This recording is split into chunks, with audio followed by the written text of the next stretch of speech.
किसान भाई बहनों को झुमकी बहन का तहे दिल से जोहार। और साथ ही साथ गंदरू भाई की तरफ से भी किसान भाइयों को नमस्कार। जी हाँ, आपका प्यारा कार्यक्रम कृषि दर्शन में आप सभी किसान भाई बहनों का स्वागत है। तो चलिए आपको लिए चलते हैं कृषि समाचार की ओर। आइए देखते हैं कृषि समाचार। नमस्कार, कृषि समाचार में आपका स्वागत है। मैं हूँ पूनम। आइए देखते हैं आज कृषि समाचार में क्या है खास। तिलैया जलाशय के लिए किया जाएगा ग्रास कॉर्प मछली अंगुलिकाओं का संचयन। रांची में किया गया किसान सम्मान समारोह का आयोजन। केरला के बेहतर उत्पादन के लिए लगाए पूसा 2 मौसमी। अब समाचार विस्तार से। मत्स्य विभाग झारखंड सरकार द्वारा संचालित जलाशय मत्स्य विकास योजना के तहत वित्तीय वर्ष 2014-15 में कोडरमा जिला के चयनित जलाशयों में जलीय पौधों के बायोलॉजिकल नियंत्रण के लिए पायलट प्रोजेक्ट के तहत तिलैया जलाशय के लिए ग्रास कॉर्प मछली अंगुलिकाओं का संचयन किया जाएगा। इस योजना का उद्देश्य है समेकित मत्स्यिकी को बढ़ावा देना। इस कार्य के लिए इच्छुक स्थानीय मत्स्य बीज उत्पादक ग्रास कॉर्प मछली अंगुलिकाओं की आपूर्ति के लिए कोडरमा जिला मत्स्य पदाधिकारी के कार्यालय में 28 जून 2014 तक आवेदन दे सकते हैं। पिछले दिनों राजधानी रांची में किसान सम्मान समारोह का आयोजन किया गया। इस अवसर पर राज्य के विभिन्न जिलों में बेहतर उत्पादन करने वाले 30 किसानों को सम्मानित किया गया। मौके पर मौजूद राज्य के कृषि सचिव डॉक्टर नितिन मदन कुलकर्णी ने कहा कि राज्य में 80% जमीन पर एक ही फसल की खेती होती है। किसान दलहन और तिलहन की खेती पर भी ध्यान दें, इससे उन्हें अच्छी आमदनी हो सकती है। राज्य में सिंचाई समस्या के समाधान के लिए 5 जिलों में जल निधि योजना लागू की जा रही है। धान फसल के लिए ढई इंचा बहुत ही उपयोगी हरा खाद माना जाता है। ये परीक्षण और प्रत्यक्षण द्वारा प्रमाणित किया जा चुका है। इसे धान के खेत में कब लगाना है और ये धान के लिए कितना लाभकारी है, इस संबंध में हमारे कृषि विशेषज्ञ बताते हैं। अपने धान के खेतों में अगर ढैंचा का खेती करते हैं तो पहली जुताई जिस समय हम पहला बारिश होती है उस समय हम ये ढैंचा लगा देते हैं और ढैंचा लगा देने के बाद 20 से 25 दिनों में ढैंचा जो है वो 2 से 3 फीट का हो जाता है। उसे हम खेतों में जोत देते हैं। वो हरी खाद के रूप में बहुत अच्छा हमारे धान के खेतों के लिए होता है। साथ ही हमारे खेतों में 3 साल के लिए हमारा दीमक का प्रकोप जो है वो उस खेत में ढैंचा अगर लगाकर जोत देते हैं तो 3 साल के लिए हमारा दीमक उस खेत में नहीं आता है। राज्य के किसान खरीफ मौसम में लत्तरदार सब्जी फसल करेला की खेती करना चाहते हैं तो जून से जुलाई तक बुआई का काम संपन्न कर दें। इस फसल के बेहतर उत्पादन के लिए पूसा 2 मौसमी, कोयम्बटूर लॉन्ग ग्रीन, रांची स्थानीय या अर्का हरित नामक उन्नत प्रभेद लगाएं। राज्य के किसान खरीफ मौसम में करेला की खेती के लिए जून से जुलाई तक बुआई का काम पूरा कर लें। बुआई में 4 से 6 किलोग्राम बीज प्रति हेक्टेयर की दर से उपयोग करें और पौधों के बीच 1.25 से 1.5 मीटर की दूरी रखें। अच्छी उपज प्राप्त करने के लिए पूसा 2 मौसमी, कोयम्बटूर लॉन्ग ग्रीन, रांची स्थानीय या अर्का हरित लगाएं। इनकी उत्पादन क्षमता 80 से 120 क्विंटल प्रति हेक्टेयर है। ट्रैक्टर चालित डिस्क हैरो द्वितीय भू परिष्करण यंत्र है, जिसकी सहायता से किसान मिट्टी को भुरभुरी करने का काम कर सकते हैं। पशु चालित कल्टीवेटर की तुलना में इस यंत्र से 40% मजदूरी की बचत, 54% संचालन खर्च में बचत और उपज में 2 से 3% की वृद्धि होती है। जब एक किसान अपने कृषि कार्य में बिल्कुल स्पष्ट नजरिया रखता है तो वो कभी भी असमंजस में नहीं फंसता। यही वजह है कि वह अपनी फसलों के लिए निर्धारित उत्पादन लक्ष्य पाने में कामयाब होता है। आइए आज एक ऐसे ही कामयाब किसान से मिलते हैं। आइए आज हम आपको एक ऐसे कामयाब किसान से मिलवा रहे हैं जो अपनी खेती को लेकर पहले ही कार्य योजना बना लेते हैं। खेत की तैयारी से लेकर फसलों के चयन, खाद, बीज, दवाइयाँ और सिंचाई की व्यवस्था बुआई से पहले ही दुरुस्त कर चुके होते हैं। यही वजह है कि ये अपनी सभी फसलों से अच्छी उपज लेते हैं। टोटल मिश्रित से खेती बाड़ी किया जाए तो उससे किसान लोग भी सुखी संपन्न रह सकते हैं और इसी तरह करके आज हम पूरे परिवार खुशहाल हैं। और अब एक नजर राज्य के 5 प्रमुख शहरों के मौसम के मिजाज पर।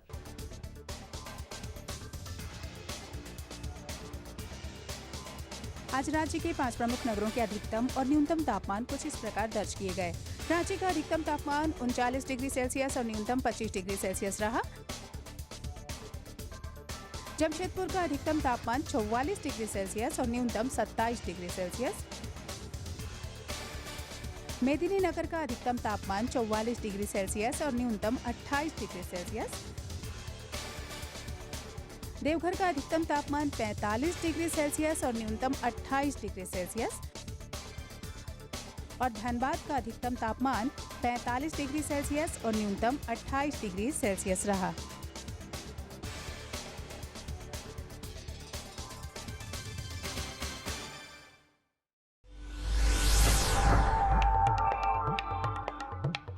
अब मंडी भाव में आइए नजर डालते हैं अनाजों के भाव पर। आज कृषि उत्पाद बाजार समिति पंडरा रांची में विभिन्न खाद्यान्नों के थोक भाव कुछ इस प्रकार दर्ज किए गए। चावल मोटा 2150 रुपए से 2250 रुपए, चावल मध्यम 2450 रुपए से 2550 रुपए, चावल उत्तम 3450 रुपए से 3550 रुपए, गेहूँ 1600 रुपए से 1650 रुपए, चना 3350 रुपए से 3450 रुपए, दाल अरहर 5500 रुपए से 6400 रुपए, दाल मसूर 4850 रुपए से 5100 रुपए, दाल चना 4000 रुपए से 4200 रुपए, सरसों तेल 9000 रुपए से 9400 रुपए, चीनी 3400 रुपए से 3480 रुपए, आलू 1000 रुपए से 1200 रुपए और प्याज 900 रुपए से 1000 रुपए प्रति क्विंटल रहा।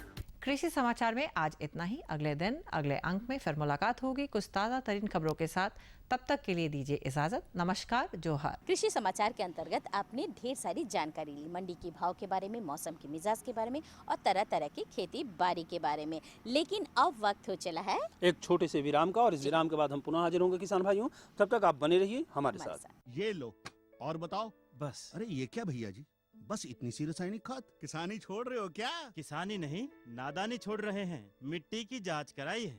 अब तो लालाजी जितनी जरूरत है उतने ही उर्वरक खेत में डालेंगे। हाँ, किसान भाई आज ही अपने जिले की नजदीकी भूमि परीक्षण प्रयोगशाला में मिट्टी की जांच जरूर करवाएं और मिट्टी में पोषक तत्व, नमी व पौधे के विकास को देखते हुए केवल जरूरत के अनुसार ही पोषक तत्व डालें। और हाँ, मिट्टी में गंधक, जस्ता, बोरोन जैसे सूक्ष्म पोषक तत्वों का पता लगाना भी न भूलें। उर्वरक और जैविक खाद के सही उपयोग से भूमि का उपजाऊपन बनाए रखें, उत्पादकता बढ़ाएं, खर्चा घटाएं और बहुमूल्य विदेशी मुद्रा बचाने में भी सहयोग दें। और हाँ, धीमी गति से नाइट्रोजन उपलब्ध कराने वाले उर्वरकों जैसे नीम लेपित यूरिया को प्राथमिकता दें और यूरिया का पत्तों पर छिड़काव करें। अरे वाह, तू तो सचमुच समझदार हो गया रे। अधिक जानकारी के लिए संपर्क करें जिला कृषि अधिकारी या किसान कॉल सेंटर। खुशबू की फुहार में, स्वाद की बहार में, तरक्की की तानों में, खिलती मुस्कानों में, हरे भरे पौधों में, बड़े बड़े सौदों में, मधुर भिनभिनाहट में, खुशियों की आहट में। NHM बागवानी मिशन, हमारी चाहत, आपकी मुस्कुराहट। विराम के बाद एक बार फिर से स्वागत है आप सभी किसान भाई बहनों का। अब बारी है जानकारी की, जिसका आपको बेहद इंतजार था, है ना? तो सीधे सीधे हम जानकारी की बात करें तो किसान भाइयों, आज हम आपको जानकारी देने जा रहे हैं पोर्ट ट्रे में बिचड़ा उत्पादन हम कैसे करें और इसके क्या फायदे हैं, जी। और इस विषय पर जानकारी दे रहे हैं हमारे विशेषज्ञ डॉक्टर धनंजय कुमार जी। किसान भाई, हम लोग जब खेती की बात करते हैं तो सबसे पहले हम लोग बिचड़ा तैयारी की बात करते हैं। अभी बरसात का समय आ गया है और बरसात में हम बिचड़ा की तैयारी कैसे करें, इस विषय पे चर्चा के लिए हमारे विचार उपस्थित हैं ICAR प्लांडू के धनंजय कुमार। धनंजय जी, सबसे पहले किसान भाई को बताएं कि बरसात की खेती करने जा रहे हैं तो किस तरह कैसे बिचड़ा तैयार करें किसान भाई? किसान भाइयों, जो बिचड़ा का है, जैसे कि पहला तो आपका बीज का महत्व हो जाता है कि अगर बीज सही नहीं होगा तो आपका पूरा फसल जो है बेकार हो जाएगा। कितना भी आप खाद उर्वरक कुछ भी डालें, मेहनत करें तो बेकार हो जाता है। उसके बाद अगर बीज सही है तो हम बिचड़ा कैसे तैयार करते हैं? तो बिचड़ा तैयार करने के लिए पहले तो पारंपरिक ढंग से जो आप ज़मीन में करते थे तो उसमें बहुत सा नुकसान हो जाता था, बहुत सा बीमारी, जो बरसात के दिनों में जो है फफूंद जनित बीमारी आता है, और जब एक बीमारी लग जाता है तो आप कितना भी रासायनिक दवा का प्रयोग करें उसका नियंत्रण संभव नहीं हो पाता है, हमारा नुकसान हो जाता है। तो इसलिए जो है अभी जो है नई तकनीक एक आया है जो प्रो ट्रे में, प्लास्टिक के ट्रे में बिचड़ा उत्पादन करते हैं, और इसमें आप जो बिचड़ा तैयार करते हैं जैसे कि बैगन, टमाटर, मिर्चा, फूलगोभी, बंधा गोभी, उसके अलावा जिसका बिचड़ा आप नहीं तैयार करते हैं जैसे कि लत्तीदार सब्जी है, खीरा, कद्दू, नेनुआ, झिंगी, जो भी आप लत्तीदार सब्जी अगर बरसात में लगाने जा रहे हैं तो उसका भी बिचड़ा जो है आप प्रो ट्रे में तैयार कर सकते हैं। अब सबसे पहले आप बताएं कि प्रो ट्रे और अन्य तरह से जो करते हैं बिचड़ा तैयार, उसमें क्या अंतर है, किसान को क्या फायदा मिलने जा रहा है? किसान भाइयों, पहला तो है कि जैसे कि हमको बीज का बचत हो जाता है, क्योंकि इसमें जो है हम जितना पौधा हमको ज़रूरत है, अगर हमको पौधा मान लें कि 1000 कहीं पर लगाना है तो हम 1.5 से 2000 बीज डालेंगे। लेकिन जब आप पारंपरिक ढंग से करते हैं तो 1000 पौधा के लिए आप 5000 6000 बीज डालते हैं, और उसके बाद बीज के बाद जो है जब हम बीज ज़मीन में लगाते हैं तो वहाँ पर हमारा बीमारी आ जाता है। जब बीमारी आ जाता है तो हमारा फसल जो जिस समय हमको निकलना चाहिए था, रोपाई करते और बाज़ार में जिस समय निकलता, तो अगर बीमारी आ गया तो हमारा नुकसान हो जाता है, हम नहीं रोपाई कर पाते हैं, तो उस हालत में हमारा पूरा खेती फेल कर जाता है, वहाँ पर आपको घाटा है। तीसरा जो है कि जब हम प्लास्टिक के ट्रे में बिचड़ा उत्पादन करते हैं और पारंपरिक ढंग से करते हैं तो पारंपरिक ढंग से कितना ही अच्छा बिचड़ा है, अगर आप बरसात के दिनों में शाम को लगाए हैं, रात में तेज़ बारिश हो गया तो आपको जो है ज़्यादा से ज़्यादा फसल जो है बिचड़ा जो है सड़ जाता है, गल जाता है तेज़ बारिश से, क्योंकि वो जड़ नहीं पकड़ता है। और जब हम प्रो ट्रे का बिचड़ा को लगाते हैं तो वह जो है सभी बिचड़ा जो है खड़ा रहता है, क्योंकि उसके साथ जो है मिक्सचर बना हुआ है, उसका जड़ के साथ जो है भोजन है, वो भोजन जब है तो कभी भी पौधा सोता नहीं है, पौधा खड़ा रहता है, तो बारिश होगा भी तो उसको नुकसान नहीं होगा। उसके बाद जो है चौथा जो है कि जब हम इस तरह का रोपाई करते हैं तो 10 दिन पहले जो है आपको तोड़ाई शुरू होगा। किसान भाइयों, आपने देखा कि हमारे विशेषज्ञ जो हैं बड़ी अच्छी बात बताया कि बीज का बड़ा महत्व होता है और इसमें जो है जड़ बनने की प्रक्रिया बहुत अच्छा होता है, सड़न की बीमारी से मुक्ति मिलता है। अब हमें बताएं कि किसान भाई जब बिचड़ा तैयार करें प्रो ट्रे में तो कौन कौन सा सामग्री यूज़ होता है, क्या क्या उसमें लगता है? किसान भाइयों, इसमें 3 चीज़ की आपको ज़रूरत पड़ेगी। एक तो प्लास्टिक का ट्रे जिसे प्रो ट्रे बोलते हैं, उसमें 98 से लेकर 104 खाना रहता है, और उसके बाद दूसरा है कोकोपीट, नारियल के छिलका को पीस करके स्टेरलाइज करके जो है केरला में जो है ईटा जैसा जमा दिया जाता है, तो 5-5 किलो का ईटा जैसा आपको जमा हुआ आएगा, तो कोकोपीट। और तीसरा चीज़ है केचुआ खाद। केचुआ खाद जो कि आपके आसपास गांव में भी, आपके शहर में भी, आपके ज़िला में भी उपलब्ध है, या आप अपने से खुद बनाते हैं, कुछ किसान भाई बनाते भी हैं, तो केचुआ खाद का तो 3 सामग्री है और बीज तो आपके पास है ही। तो जब हम तीनों सामग्री ले लेते हैं तो पहले जो है कोकोपीट को जो है पानी में फुला देते हैं, पानी में फुलाने के बाद जो है निचोड़ करके उसको निकाल लेते हैं। निकालने के बाद जितना मापी के हिसाब से जितना मात्रा कोकोपीट का है उतना ही उसमें केचुआ खाद मिलाते हैं। मिलाने के बाद दोनों को अच्छी तरह से मिला करके उसके बाद ट्रे के ऊपर भर देते हैं। फिर हर एक खाना में जो है मोटे वाली उंगली से हम दबा देते हैं, जिससे कि 2/3 भाग भर जाए, 1/3 भाग खाली रहे।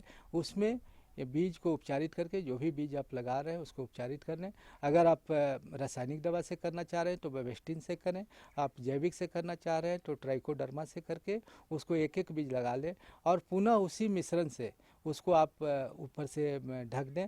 बाद में जब बीज लगाने के बाद जब हम मिश्रण डालते हैं तो बहुत ज़्यादा उसको दबाने की ज़रूरत नहीं है, हल्का सा दबा करके।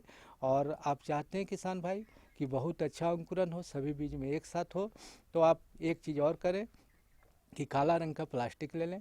प्लास्टिक लेने के बाद जो है एक पर एक 8 से 10 ट्रे को रख करके और उसको बांध दें। बीज लगाने के बाद बांध दें। बांधने के बाद आप 3 दिन तक कहीं भी आप घर के कोई भी कोना में आप रखें, उससे कोई नुकसान नहीं होगा। 3 दिनों के बाद जो है आप उसको फैलावें और उसके बाद जो है आप नमी बना करके रखें, तो देखेंगे कि बहुत ही अच्छा जो है बीज में अंकुरन होगा और पौधा जो है बहुत ही पुष्ट जन्मेगा।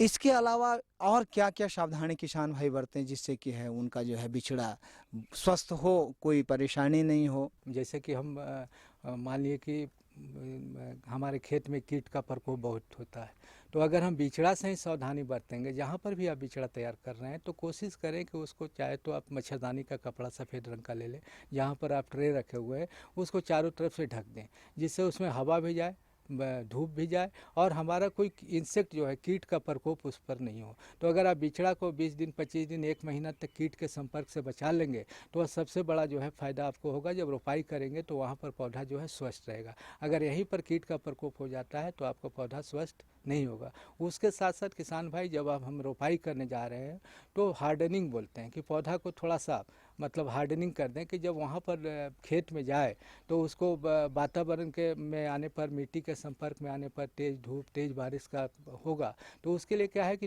रोपाई से 2-3 दिन पहले जो है आप पौधा को पानी कम देना शुरू करें। कोशिश करें 1 आध दिन नहीं दें, अगर मुरझा जा रहा है तो आप दें, नहीं तो 1 आध दिन आप पानी नहीं दें।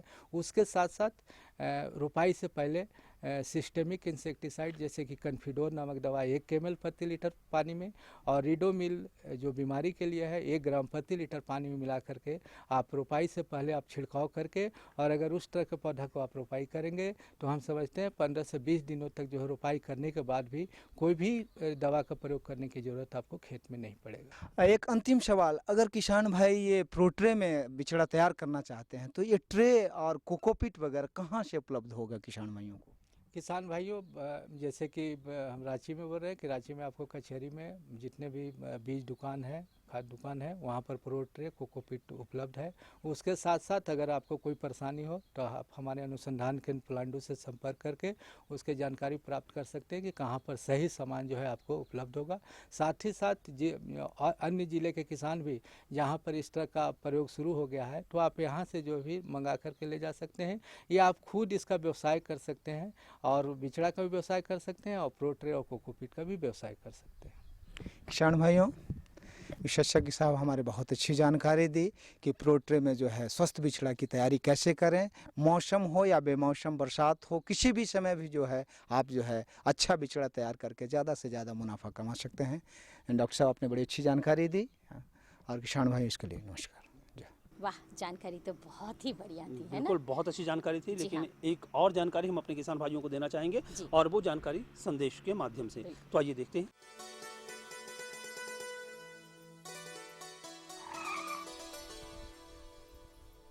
1 लीटर में 90 किलोमीटर का माइलेज है। वाह भैया, पेट्रोल तो बचा रहे हो, लेकिन पानी के बारे में क्या सोचा है?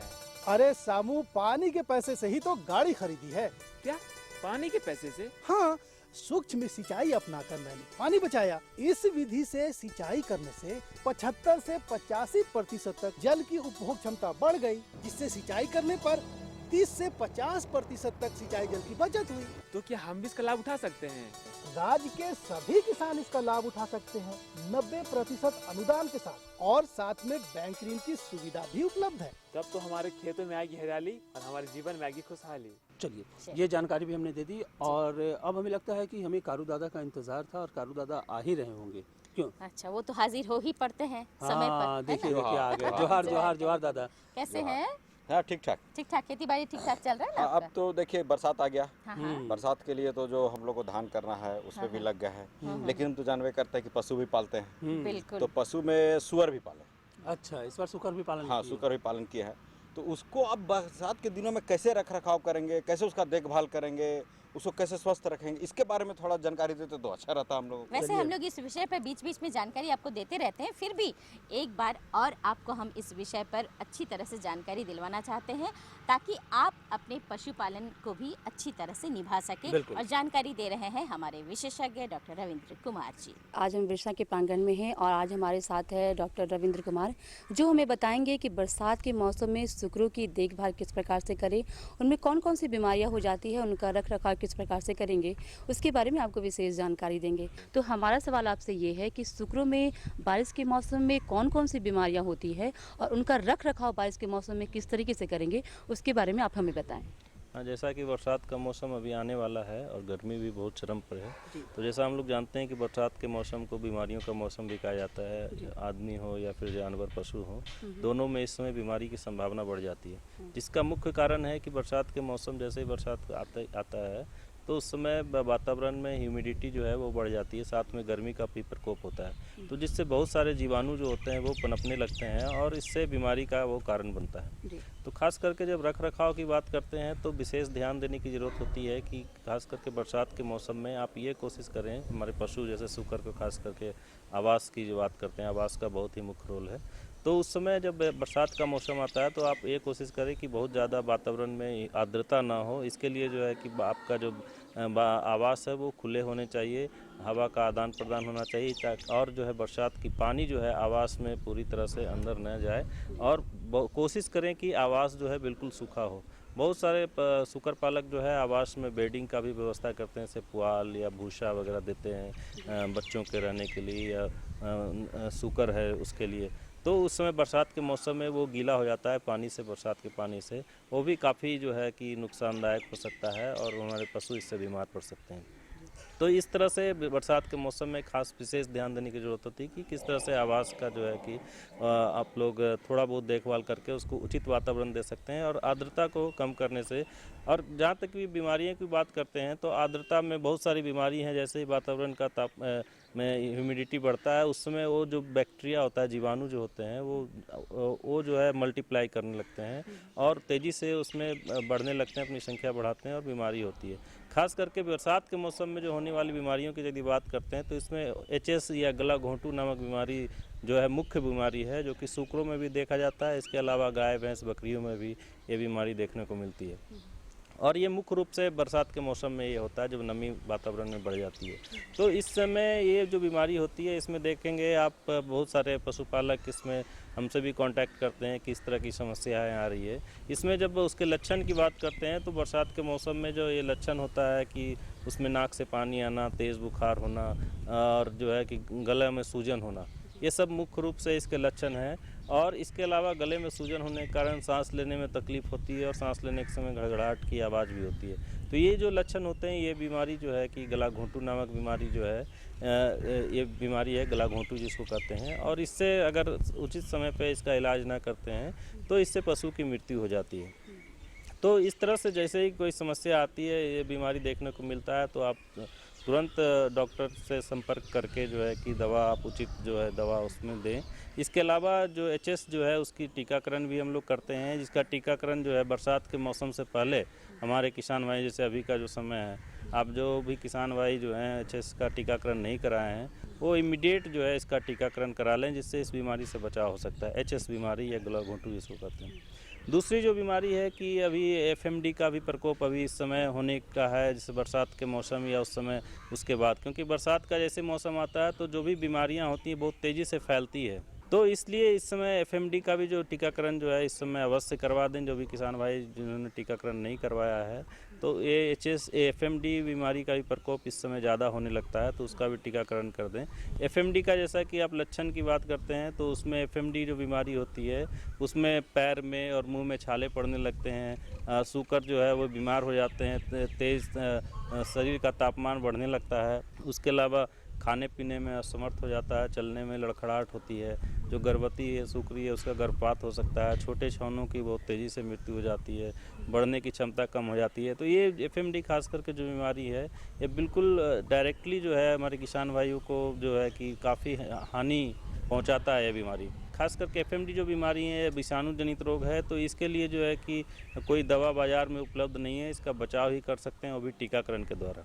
तो ये सब जो समस्याएं आती हैं गांव में, इसका तुरंत आप इलाज कर सकते हैं। और ख़ास करके जो ये जहर वाली जो कीटनाशक वाली जो इलाज जिसको हम बात कर रहे हैं तो उसमें आप एट्रोपिन सल्फेट दे सकते हैं। उसके अलावा जैसे भी लक्षण है, जो भी लक्षण है, उस हिसाब से आप डॉक्टर की सलाह लेके इसका दवा दे दें।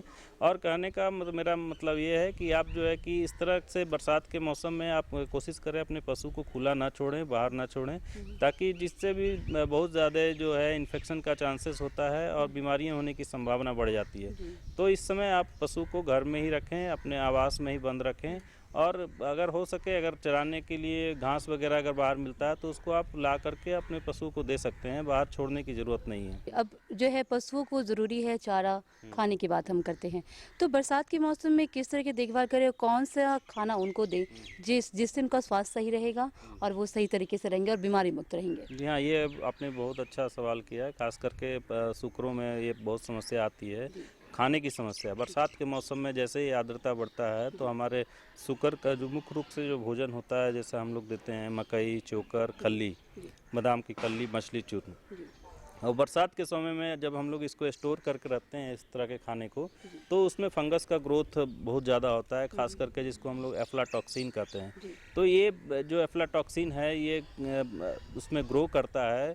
जैसे ही उसमें मॉइस्चर आएगा तो उसमें फंगस जो है वो ग्रो करता है, और ये फंगस जैसे ही हमारे पशु को खाने में देते हैं तो इमीडिएट तो उसकी डेथ हो सकती है और वो तुरंत बीमार पड़ सकते हैं। तो इस तरह से आप जब स्टोरेज करते हैं, बहुत ज़्यादा दिन का जो जमा किया हुआ दाना मिश्रण है उसको आप जो है कोशिश करें कि वो ना दें। अगर आप देखें कि उसमें कोई फंगस लग गया है या ख़राब हो गया है, कालापन आ गया है, तो उस तरह का जो दाना है उसको आप बाहर फेंक दें, उस तरह के पशु को ना दें, जिससे कि ये तुरंत बीमार हो सकती है। दूसरा चीज़ है कि बहुत सारे किसान भाई होटल वेस्टेज भी देते हैं, जो कि तो उसमें भी ये समस्या आती है कि आप फ्रेश कोशिश करें कि जो भी होटल वेस्टेज है, जूठन सामग्री है, वो फ्रेश अवस्था में दें।